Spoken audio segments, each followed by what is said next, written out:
ಇನ್ನು ಅದೊಂದು ಕಡೆ ಆದರೆ ಆಸ್ತಿ ವಿಚಾರವಾಗಿ ಡಿ ಕೆ ಶಿವಕುಮಾರ್ ಎಚ್ಡಿಕೆ ನಡುವೆ ಮಾತು ಜೋರಾಗಿದೆ, ಆಣೆ ಪ್ರಮಾಣದ ಜಟಾಪಟಿ ಜೋರಾಗಿದೆ. ನೋಡೋಣ ಏನು ಮಾತನಾಡಿದ್ದಾರೆ ಅಂತ. ಶಿವಕುಮಾರ್ ಅವರೇ ಪಾಪ ಹೇಳ್ತಾ ಇದ್ದೀರಲ್ಲ, ಅದೇನೋ ನೆನ್ನೆನೋ ಹೇಳಿದ್ದೀರಿ, ಬಹಳ ಆಸೆ ಪಡ್ತಾ ಇದ್ದೀರಿ. ನನ್ನ ಪ್ಯಾಂಟು ಶರ್ಟು ಎಲ್ಲ ತೆಗೆದು ಜೈಲಿಗೆ ಕಳಿಸ್ತೀರಾ, ತಯಾರಾಗಿದ್ದೀನಿ ಜೈಲಿಗೆ ಕಳಿಸಿ ಅಂತ ಹೇಳ್ತಾ ಇದ್ದೀರಿ. ಏನಾದ್ರು ನಿಮ್ಮ ಗುರುಗಳು ಏನು ಹೇಳ್ತಿರಲ್ಲ ಅವ್ರ ಹೆಸರನ್ನ ಯಾವಾಗಲೂ ನಮ್ಮ ನೊಣಕೆರೆಯ ಅಜ್ಜಯ್ಯನವ್ರು ಏನಾದರೂ ಹೇಳಿದ್ದಾರಾ ಈಗಾಗಲೇ? ಇಲ್ಲ ತಯಾರಾಗು ಕೊನೆಯ ಹಂತಕ್ಕೆ ಬಂದಿದ್ದೀಯಾ ಇವತ್ತು ನಾನು ಹೇಳ್ತಾ ಇದ್ದೇನೆ ಅಂತ ಹೇಳಿ ಅಜ್ಜಯ್ಯನವ್ರು ಏನಾದರೂ ಹೇಳಿದ್ರೋ ಗೊತ್ತಿಲ್ಲ ನನಗೆ, ಯಾಕೆಂದ್ರೆ ಅವ್ರ ಬಗ್ಗೆ ನಾನು ಲಘುವಾಗಿ ಮಾತಾಡಲ್ಲ.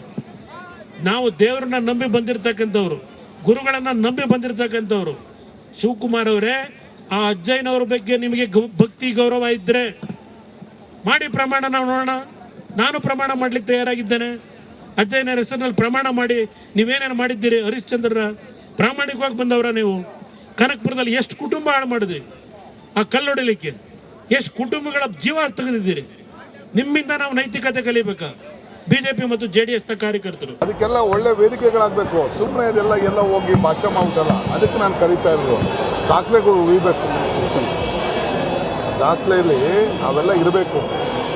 ಮುಂದಿನ ಪೀಳಿಗೆ ನಮ್ಮನ್ನು ನೋಡಬೇಕು. ಇಲ್ಲ ಅವು ಯಾವುದಾದ್ರು ಪಬ್ಲಿಕ್ ಡಿಬೇಟ್ಗೆ ಬರಬೇಕು, ಪಬ್ಲಿಕ್ ಡಿಬೇಟಲ್ಲಿ ಯಾವುದಾದ್ರು ನಿಮ್ಮ ಟಿವಿಗಳು ಡಿಬೇಟ್ ಬರಬೇಕು, ನಾವಿದ್ರೆ ಕೂತ್ಕೋಬೇಕು. ಇಲ್ಲ ಅಂದರೆ ಅಸೆಂಬ್ಲಿಲಿ ಆಗಬೇಕು. ಅಸೆಂಬ್ಲಿಲಿ ಅವ್ರ ಸೋದರ ಇದ್ದಾರೆ, ನಾನು ಕರೆದೆ 2 ಸತಿ ಕರೆದೆ, ಬರಲಿಲ್ಲ. ನಮ್ಮ ಪಕ್ಷದ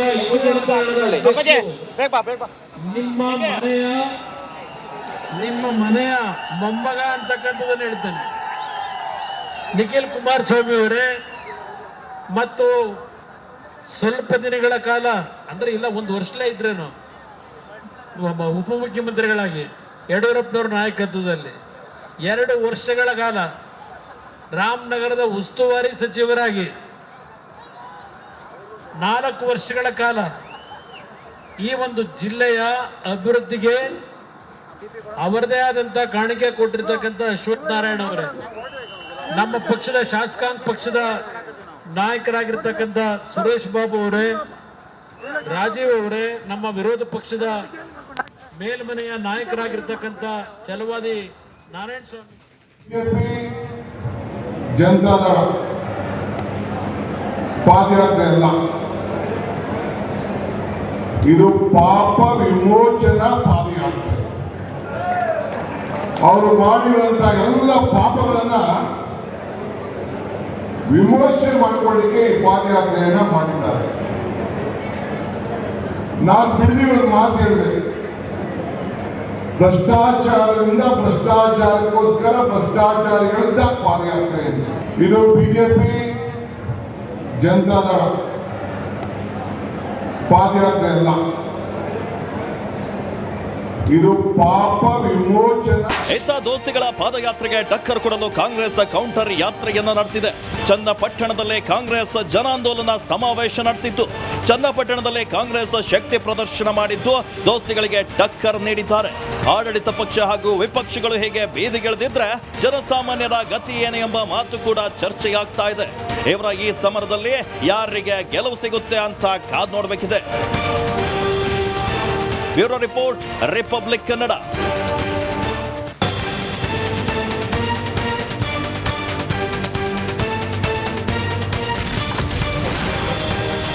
ಸಿದ್ದರಾಮಯ್ಯ ರಾಜೀನಾಮೆಗೆ ವಿಪಕ್ಷಗಳ ಪಟ್ಟು. ಪಾದಯಾತ್ರೆಯುದ್ದಕ್ಕೂ ಕಾಂಗ್ರೆಸ್ ವಿರುದ್ಧ ಸಿಟ್ಟು. ಡಿಕೆಶಿ ಹೇಳಿಕೆ, ಕುಮಾರಸ್ವಾಮಿ ವಿರುದ್ಧ ಟಾಕ್ ಫೈಟು.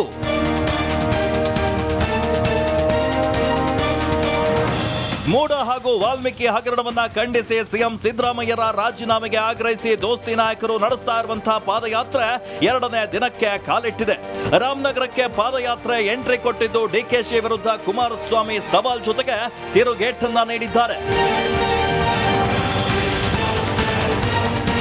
ಭ್ರಷ್ಟಾಚಾರದ ಪಿತಾಮಹ ಅಂತ ಹೇಳಿದ್ದ BY ವಿಜಯೇಂದ್ರ ವಿರುದ್ಧ ಡಿಕೆಶಿ ಗುಡುಗಿದ್ರು.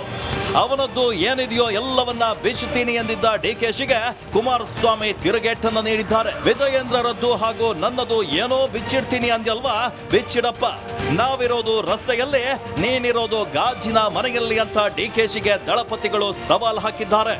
ಅದಕ್ಕೆ ಅವ್ನಿಗೆ ಹೇಳ್ತಾ ಇರೋದು, ಅವನು ಇನ್ನ ಬಿಚ್ಚಿನಿ, ಅವ್ರದ್ದು ಏನೇನು ಇದೆ ಎಲ್ಲ ವಿಚಾರಗಳನ್ನು ಭ್ರಷ್ಟಾಚಾರದ ಪಿತಾಮಹ ಅದು ಏನು ಅಂತ ಹೇಳಬೇಕು.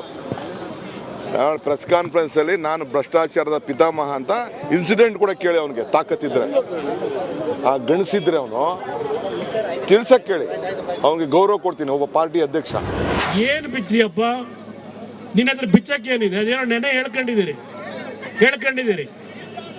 ವಿಜೇಂದ್ರ ಅವ್ರದ್ದು ನಮ್ಮದು ಏನೋ ಬಿತ್ತಾರಂತಲ್ಲ, ಬಿಚ್ಚಪ್ಪ. ಇರೋದು ನಾವು ಬೀದಿಲಿ ನಿಮ್ಮ ಜೊತೆಲಿದ್ದೇವೆ, ಅವರಿರೋದು ಗಾಜಿನ ಮನೆ ಒಳಗೆ. ಅವ್ರು ನನ್ನನ್ನು ಪ್ರಶ್ನೆ ಮಾಡ್ತಾರ. ಇನ್ನು ಪಾದಯಾತ್ರೆಯಲ್ಲಿ ಭಾಗಿಯಾದ ಶಾಸಕ SR ವಿಶ್ವನಾಥ್ ಕೂಡ ಸಿಎಂ ರಾಜೀನಾಮೆಗೆ ಒತ್ತಾಯಿಸಿದ್ದಾರೆ. ನಮ್ಮ ಪಾದಯಾತ್ರೆಯಲ್ಲಿನ ಜನ ಬೆಂಬಲ ಕಾಂಗ್ರೆಸ್ನಲ್ಲೇ ಕಂಪನ ತಂದಿದೆ. ನಮ್ಮ ಪಾದಯಾತ್ರೆ ಈಗಾಗಲೇ ಸಕ್ಸಸ್ ಆಗಿದೆ ಎಂದಿದ್ದಾರೆ.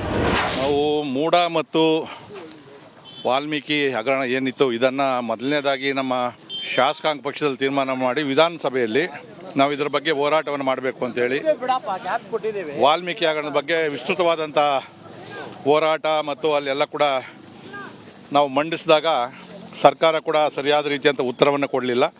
ಇದರಲ್ಲಿ ಯಾರ್ದು ಮಂತ್ರಿಗಳದಾಗಲಿ ಶಾಸಕರದು ತಪ್ಪಿಲ್ಲ ಅಂತೇಳಿ ಅವನು ಉಳಿಸ್ಕೊಳ್ತಕ್ಕಂಥ ಒಂದು ಪ್ರಯತ್ನವನ್ನು ಮಾಡಿದ್ರು. ಅದಾದಮೇಲೆ ನಾವು ಮೂಡ ಹಗರಣ, ಯಾಕಂದರೆ ಮುಖ್ಯಮಂತ್ರಿಗಳದೇ ಹೆಸರಿರೋದ್ರಿಂದ ಮತ್ತು ಭಾಳ ದೊಡ್ಡ ಹಗರಣ ಇದಾಗಿರೋದ್ರಿಂದ ನೈತಿಕ ಹೊಣೆಯನ್ನು ಹೊತ್ತು ರಾಜೀನಾಮೆಯನ್ನು ಕೊಡಬೇಕು, CBI ಕೊಡಬೇಕು ಅಂತಕ್ಕಂಥ ಒತ್ತಾಯವನ್ನು ಮಾಡಿದಾಗ ಓಕೆ, ವರ್ಗಾವಣೆ ಹಗರಣ ಇದು ಕೂಡ ರಾಜ್ಯದಲ್ಲಿ ದೊಡ್ಡ ಮಟ್ಟದಲ್ಲಿ ಸದ್ದು ಮಾಡಿತ್ತು. ವರ್ಗಾವಣೆ ಹಗರಣದಲ್ಲಿ ಏನೆಲ್ಲ ಬೆಳವಣಿಗೆಗಳಾಗಿದೆ? ವರ್ಗಾವಣೆ ಹಗರಣಕ್ಕೆ ಈಗ PSI ಪರಶುರಾಮ್ ಬಲಿಯಾಗಿದ್ದಾರೆ ಅನ್ನುವಂಥ ಆರೋಪ ಕೇಳಿ ಬರ್ತಾ ಇದೆ. ಇದು ಕೂಡ ಯಾದಗಿರಿ ಶಾಸಕ ಚಂದ್ರರೆಡ್ಡಿ ಮೇಲೆ ಲಂಚದ ಆರೋಪವ ಕೇಳಿ ಬರ್ತಾ ಇರೋದು. ಶಾಸಕರು ಲಂಚಕ್ಕೆ ಬೇಡಿಕೆ ಇಟ್ಟಿದ್ರು ಅನ್ನುವಂಥ ಮಾತು. ಯಾದಗಿರಿ ಶಾಸಕರು ಎಷ್ಟು ಲಕ್ಷಕ್ಕೆ ಬೇಡಿಕೆ ಇಟ್ಟಿದ್ರಂತೆ? 30 ಲಕ್ಷ ರೂಪಾಯಿಗೆ ಬೇಡಿಕೆ ಇಟ್ಟಿದ್ರು ಅನ್ನುವಂಥ ಆರೋಪ ಕೇಳಿ ಬರ್ತಾ ಇದೆ. ಸೊ ಇದರ ಬೆನ್ನಲ್ಲೇ ಚೆನ್ನಾರೆಡ್ಡಿ ಪಾಟೀಲ್ ಮತ್ತು ಆತನ ಪುತ್ರ ಪಂಪಣ್ಣಗೌಡ ಈಗ ನಾಪತ್ತೆಯಾಗಿದ್ದಾರೆ ಅನ್ನುವಂಥ ಮಾಹಿತಿ ಸದ್ಯಕ್ಕೆ ಸಿಗ್ತಾ ಇರೋದು. ಯಾಕೆ ನಾಪತ್ತೆಯಾದರು? ಆತನ ಮೇಲೆ ಲಕ್ಷ ಲಂಚಕ್ಕೆ ಬೇಡಿಕೆ ಇಟ್ಟಿದ್ದು, ಜೊತೆಗೆ ಯಾವಾಗ ಈ ಆರೋಪ ಕೇಳಿ ಬಂತು ಶಾಸಕ ಮತ್ತು ಪುತ್ರನಿಗೆ ಬಂಧನದ ಭೀತಿ ಹೆಚ್ಚಾಯ್ತಾ ಅನ್ನುವಂಥ ಪ್ರಶ್ನೆ. ಅದಕ್ಕೆ ನಾಪತ್ತೆಯಾದ್ರ ಒಂದು ಕಡೆ. ಮತ್ತೊಂದು ಕಡೆ ವಾಲ್ಮೀಕಿ ಹಗರಣ. ಇದು ಇಡೀ ದೇಶದಲ್ಲಿ ಸದ್ದು ಮಾಡಿದಂಥ ಹಗರಣ. ವಾಲ್ಮೀಕಿ ಹಗರಣ ಏನೆಲ್ಲ ಆಗೋಯ್ತು ಅನ್ನೋದಾಗಲೇ ನಿಮಗೆ ಗೊತ್ತಿದೆ. ಅಧಿಕಾರಿ ಚಂದ್ರಶೇಖರನ್ನ ಬಲಿ ಪಡೆದಂಥ ಹಗರಣ ಇದು. ಅಧಿಕಾರಿ ಚಂದ್ರಶೇಖರ್ ಬಲಿ ಪಡೆದಂಥ ಹಗರಣ ನೋಡಿ. ಈಗ PSI ನೆಕ್ಸ್ಟ್ ವರ್ಗಾವಣೆ ದಂಧೆ ವಿಚಾರದಲ್ಲಿ. ಮತ್ತೊಂದು ಕಡೆ ವಿಧಾನಸಭೆಯಲ್ಲಿ ಹಗರಣವನ್ನ CM ಒಪ್ಪಿಕೊಂಡಿದ್ರು. 187 ಕೋಟಿ ಅಲ್ಲ 89 ಕೋಟಿ ಅಂತೇಳಿ ಸಿದ್ದರಾಮಯ್ಯ ಅಲ್ಲೂ ಕೂಡ ಸಮರ್ಥನೆ ಕೊಡ್ಕೊಳ್ಳೋದಲ್ಲದೆ ಅದು ಅಷ್ಟಲ್ಲ ಸ್ವಲ್ಪನೇ ಅಂಥೇಳಿ ಸಮರ್ಥನೆಯನ್ನು ಮಾಡಿಕೊಂಡಿದ್ರು. ತಲೆದಂಡದ ಬಳಿಕ ಶಾಸಕ ನಾಗೇಂದ್ರ ಅಲ್ಲ, ಈಗ ಮಾಜಿ ಶಾಸಕ ನಾಗೇಂದ್ರ ಜೈಲು ಪಾಲಾಗಿದ್ದಾರೆ. ಶಾಸಕರಲ್ಲ. ಈಗ ಮೂಡ ಹಗರಣ